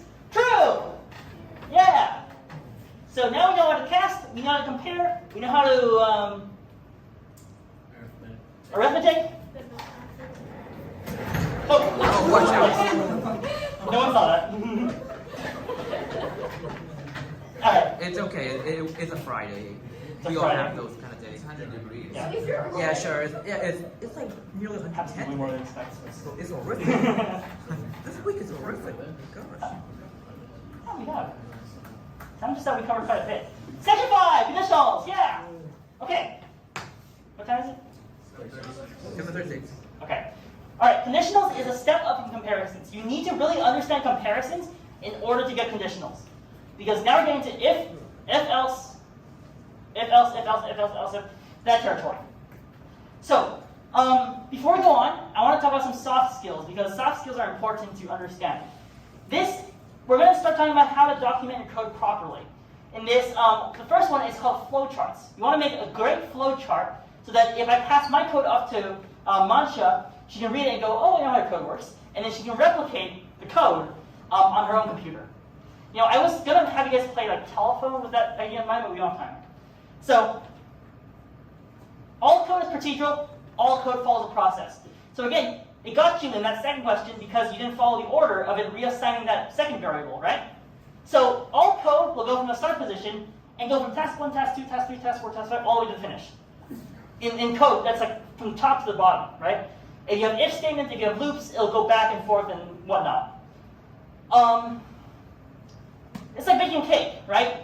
When you bake a cake, you get out the bowl, you get out the dry ingredients, you measure the wet ingredients, you pour them into the bowl, you put it in the oven. It all follows an order. Building Legos. You start by putting the big pieces and the smaller pieces, and in the end you get an Eiffel Tower. So everything follows in order. However, what if you have a choice? So whenever you do flowcharts, usually the rectangles represent things that happen, right? Like processes, like get the eggs, get the wheat. Alarm rings at 7:30 a.m. That's like thing that happens. Your choices come with diamonds. So when the alarm rings at 7:30 a.m., do you get out of bed? If you say yes, then it ends. You're now out of bed, congrats, right? Because it goes to the yes. If you say no, you hit the snooze button, you're still in bed. That's an if statement. You have a choice to go one direction or the other direction. And if statements always have two paths. Yes or no? Seems like Booleans, right? Two paths? How about this one? Start. You finish an episode of your favorite show on Netflix, and it asks you, do you want to watch another one? If you say no, you're done. If you say yes, you watch another episode of your favorite show, you finish an episode of your favorite show, it asks you if you want to watch another one. If you say yes, you watch another episode of your favorite show, you finish an episode of your favorite show, it asks you if you want to watch another one. Deja vu, huh? This is a loop. If you want to go ahead and do a process, that's a loop. But here we're just showing you that these diamonds are very powerful in showing you that you can make a choice between one option and another option. This drawing program is called draw.io. You can download the application, use the online version, or use the one in Visual Studio Code. It's an extension. So you can make fancy flowcharts. And if I gave this to someone else, they could probably write some code to represent it. If statements are pretty simple. The comparison part of it is kind of like the stuff we just did, right? It's a huge statement that results in true or false, a yes or no statement. So if something happens, then if this is true, I'm going to run everything below the if statement. Run the code in this location, otherwise skip this code and move on, right? Pretty simple. So if I put an if statement, and this is true, I'm going to run everything below it. And I'll show you this right now. So if I go in here, and I say, here's the cool thing about these compilers. You can also write multi-line statements. So if I do if 5 equals 5, is 5 equals 5 true? Right, yes, right, that's correct. I'm going to put a colon on the back part of the if statement to tell the compiler, hey, I'm not done. I still have stuff to put in the if statement. And the compiler will go, oh, okay, keep going on. I'm going to go ahead and then do a tab, because indentation really matters in Python. There's no semicolons, so if you tab or no tab, that makes the difference between your code running and crashing. So if 5 equals to 5, then I'm going to go print hi there.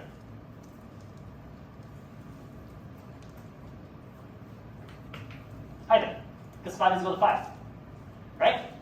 Again, the structure of if statements, if this comparison is true, then I'm going to do whatever's inside of it, which is hi there, right? And you see that it prompted me to write another line, but since I had nothing else, I just pressed enter again and it ran the code. So now, if I put a false statement, what do you think will happen?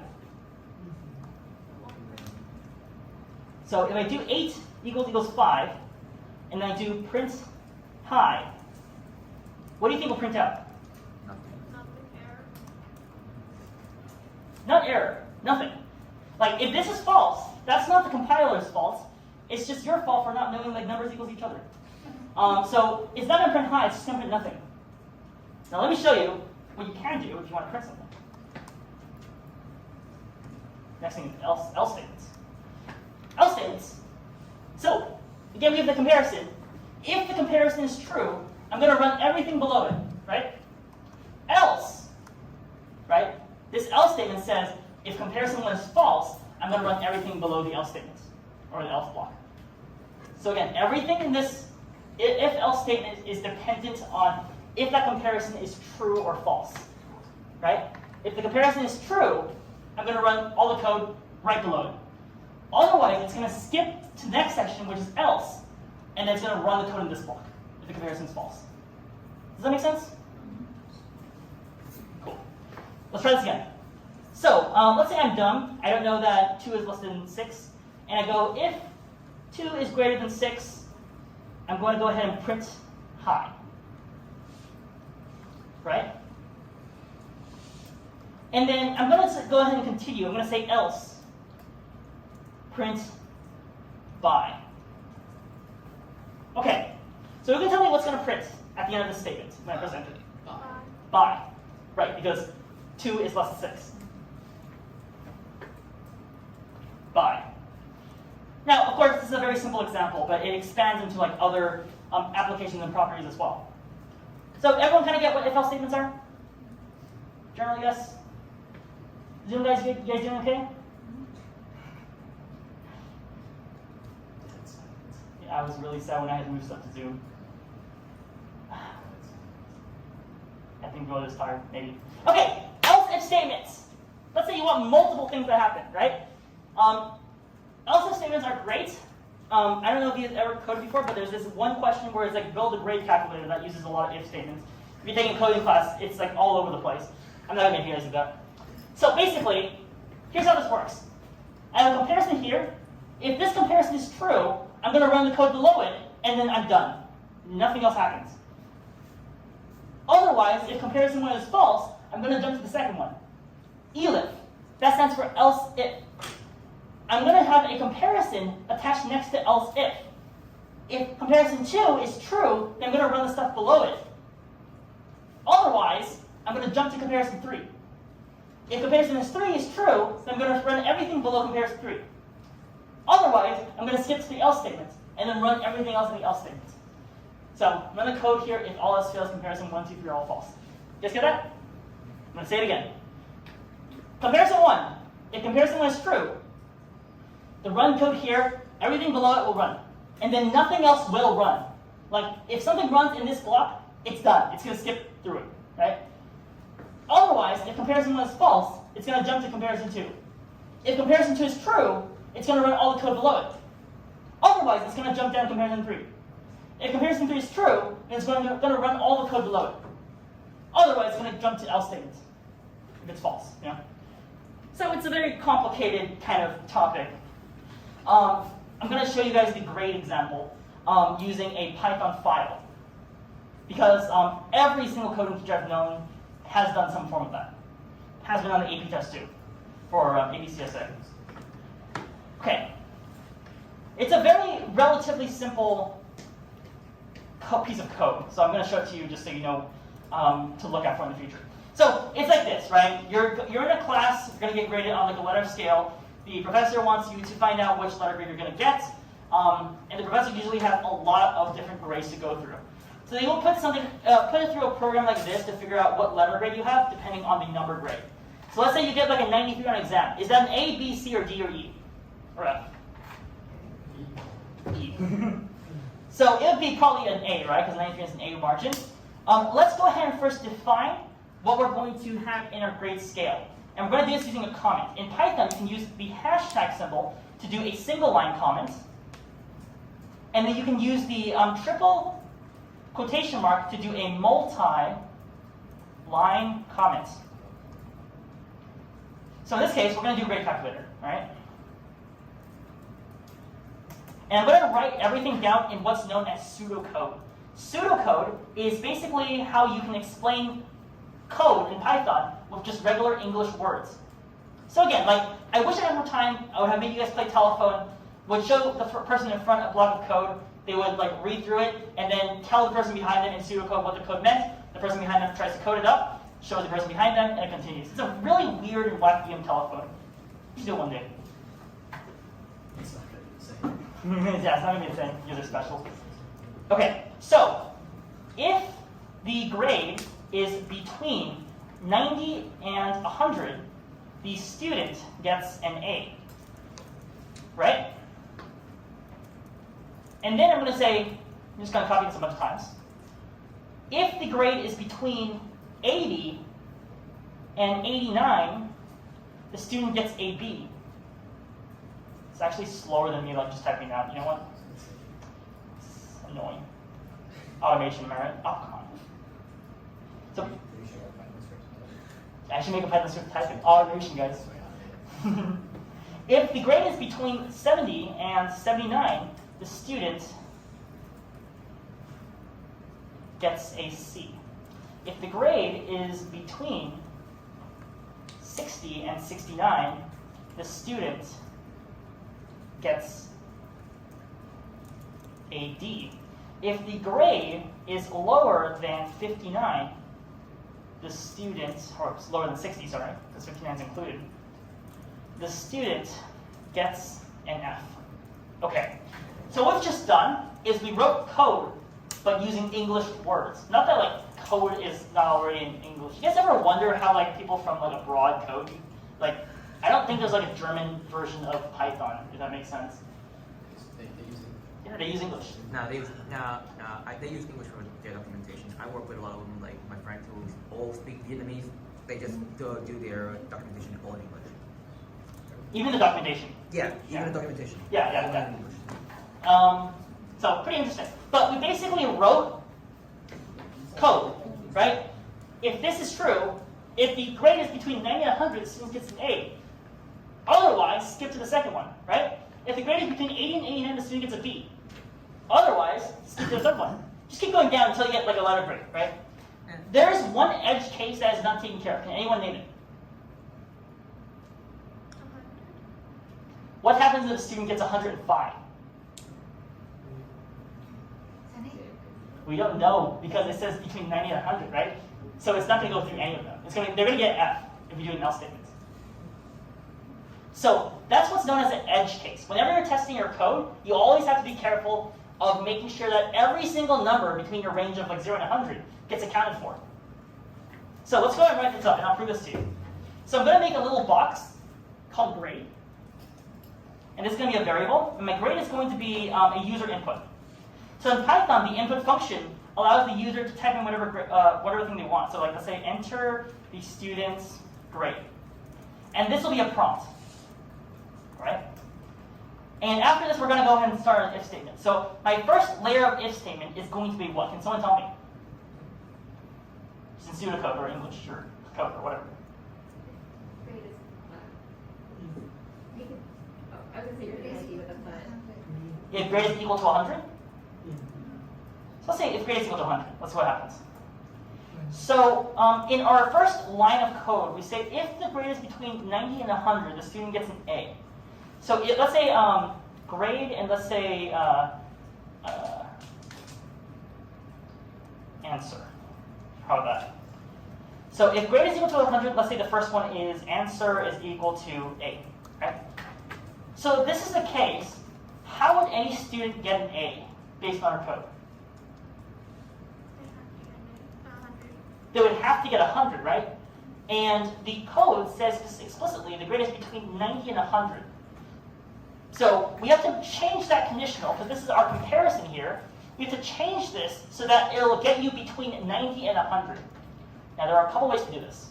You can do if grade equals 100, and then grade equals 99, and then grade equals 88, and then grade equals something. You can do the whole if statement. Or you can go ahead and say if my grade is greater than 90, greater than or equal to 90, right? Then what this says is any grade that comes into this if statement, if it's 90 or above, I'm going to give them an A. Yes? That's not what your pseudocode says. It's like I know, yes, I'll get to that. That's not what pseudocode says, because I said it has to be between 90 and 100. So what do I have to add for that to be the case? An and, right? And then what comes after the and? Less than equal to 100. Less than equal to 100. I heard a bunch of things, I'm sorry. But if grade is less than equal to 100, then they'll get an A.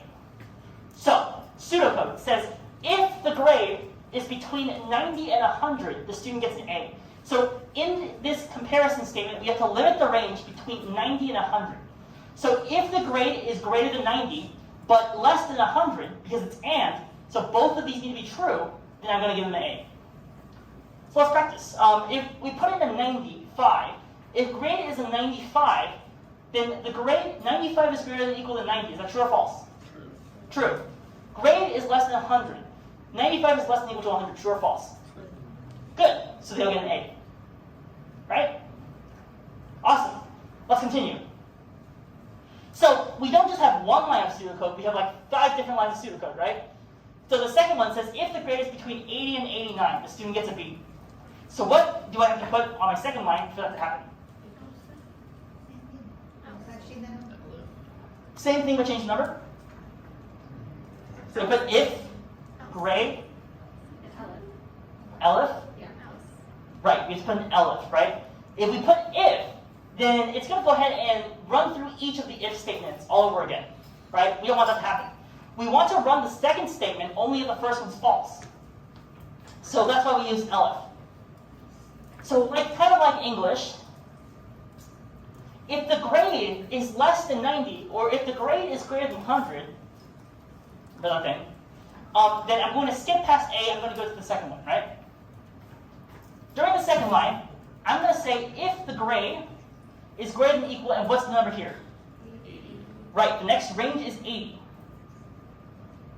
And grade is less than or equal to what's the number here? Is it 90? Sorry, 89. Yes.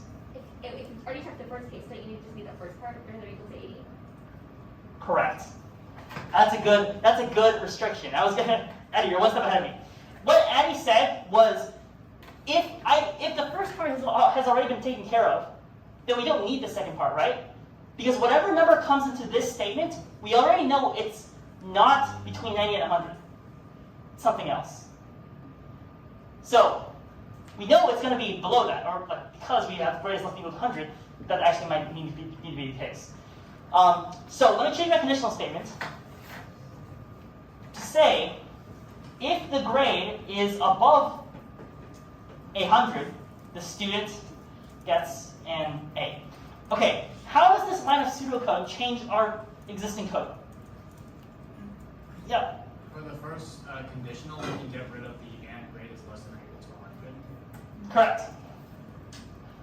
Because any grade above 90 and 100 will now get an A. So they can get 1,002% and still get an A. What about the second if statement? LF grade is greater than 80. Do we still need that second part? No, right? Because we know if the code ever gets to this else if statement, then that means the first if statement is false, which means the grade cannot be greater or equal to 90, which means the grade can be 89 or below.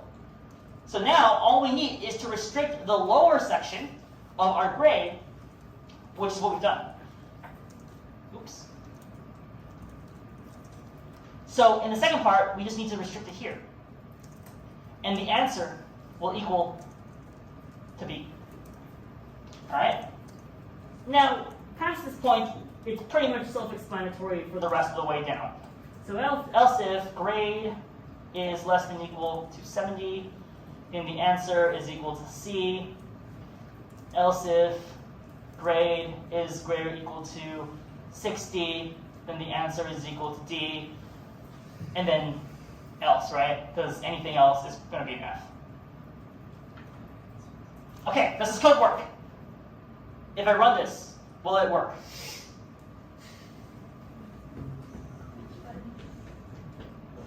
I'm getting solid maybe. What is it missing? Oh, that statement? Print statement of what? For the answer? Correct, right. So nothing's going to print out because the answer, whatever letter grade I'm going to give them, is stored in a box labeled answer. I have to look inside that box to actually give me the result. So, print, answer. Let's see if it works. Okay, when we run this code, it says enter the student's grade. What is the student's grade? 75. 75, all right. What is the expected result? A C. Greater than equal sign is not supported by instances of string and int. Yeah, So what's wrong? Because an input, when you input something onto the command line, it receives the input as a string. That is correct. So So, you have to convert it into an integer. correct. So what, sorry, what's your name? Koi. What Koi just said was extremely correct. When you use the print statement, and I saw Sam grimacing on this, it comes back as a string, not an integer. All right, so that's an issue. There's another issue too, but we're going to get to that. So the way we deal with this is we convert it to an integer. Does anyone know how to convert a string into an integer by any chance? Wrap the value you want to convert into an int function. Correct. So, do you remember what that function is called, or like what that process is called? int open brackets. Int open parentheses. Yes, this is called a cast. Yes. So we're casting it from a string into an int. Let's run the code again. 75. Let's see. Is there anything else wrong with the code? Is there any edge case we can test that'll make this code work?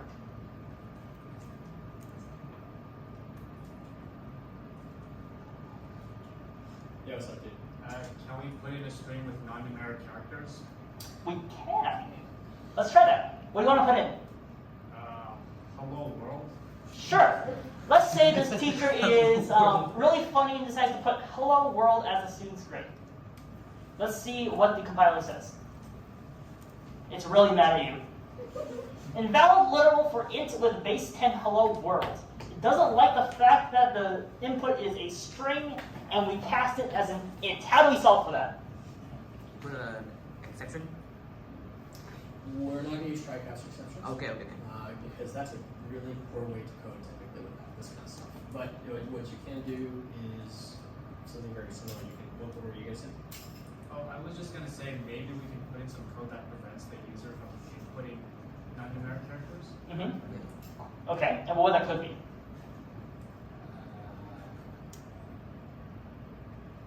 Maybe some conditionals. If it contains a non-numeric character that it asks you to enter the input again. That's true. That can happen. So what was the solution? Well, You can. Oh yeah. You can. I remember you can use the type function to like output like a type of a certain variable. So like you can check for like if the type of the input is not an integer, then we can dismiss that input. yeah, that could work too. I think well, there's a lot of different ways you can attack this problem. You can use the try-catch exception. That's fine. But the problem with the try-catch is typically it'll exit you out, right? So it's going to say like, try-catch exception, because the whole point of try-catch is to look for errors, right? You generally do not want to use that on a final product of something because it's not quite like built to do that. So we can think about ways that we can exit it or maybe put it back to the same state. Because you think about it this way: what do you want it to do after somebody types? Oh wait, no. Yeah, wait. Actually, you can put a while loop. If you put a while loop that says that while the type of grade is not an integer, you give that input statement again until you like put a different input in. Yeah. Until you get the type that is an integer. Yeah, that would be the optimal solution. I do want to explore try-catch though, because there is a way you can prevent it from going. Yeah. So let's go with try-catch, because I think that's a really interesting way to troubleshoot, and the type stuff works too. So there are multiple solutions to solve it, but we're going to go for try-catch. What is try-catch? So generally, you're going to have something called try. It's going to try whatever's inside of it, right? If whatever's inside of it throws an error, then it will go to accept, right? And generally, the way you see what the error is you first want to put the exception error inside some kind of variable, like e. So you would do accept exception as e, and then print e. And actually what happens here is that normally when you put in hello world to the grade, it will throw an error, right? Invalid literal for base 10 hello world. If we want to go ahead and actually make sure they do an integer, what Sam said was after it passes accept exception as e, it'll just go down, right? And then grade will be something weird that we don't know. So in order to give the user another chance, maybe they accidentally typed in something wrong, we can encapsulate it as a while loop, right?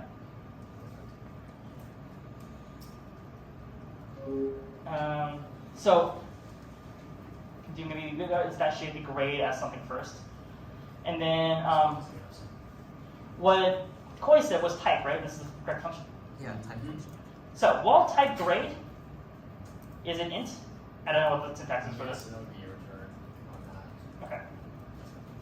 And then we would have to put all the try-catch stuff inside of it. And then unless grade is equal to an int, well, while grade is not equal to an int, actually, it should be not equal, then it will continue going on and looping through and letting the user input a grade. Let's try it. So if I put in hello world, then it's going to say invalid literal for int with base 10 hello world, but this time it gives me another chance, right? Let's say I put 75 now. So, yeah. So that wasn't the right one. Yeah. Super close. No, so what I was thinking is that if we already have that while loop right there, we don't actually need the try except statement. We just like, we put grade, we put like one grade equals int input outside, and then we're like while. So like if and then it checks for like whether you like your grade is already an int or not when you first inputted it. But if it's not, it will run another input statement. So what's your condition that you want inside the while loop? So while type grade not equal int, grade equal int of the input.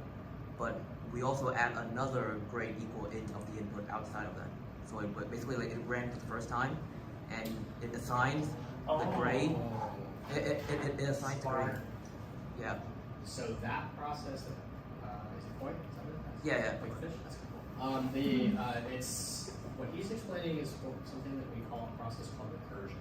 Right? So what he's doing is he's basically recursively looping back and looking through something. So normally, like for something like this, that's not a huge deal. Keep in mind that every time you do recurse like this, you're going to be continuing to take up memory, right? So eventually, if your doofus professor continues to keep typing in wrong stuff, it's going to start kind of messing with this. That's called a segmentation fault. Right, it's a segmentation fault, and I guarantee you that with 8 gigabytes of memory, it will happen. It just takes a long time. So, make your real time. Yeah. Okay. Here's the thing. Turns out the print type for class string isn't actually. What's it? I don't ever. Yeah. So like, I wasn't like ready to present this, so I don't think that. No, I don't think that's the correct syntax to put class.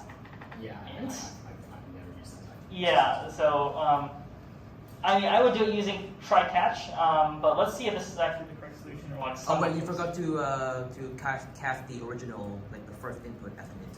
If I do that, it's gonna break. If I don't put an integer. Oh, then it's going to break. Right. Oh. So you only have one shot. I haven't tried setting up the code. Yeah. Let me give you an alternative solution. It's 805. It's past it. All right. Simplest solution. If the grade. Okay. So let's say the you want to check for a numeric character, and let's say they don't put like grade above 1,000. So all you got to do is really just say while grade is say less than 1,000. Sure. It's the stupid way to do it. You're going to ask them for another grade.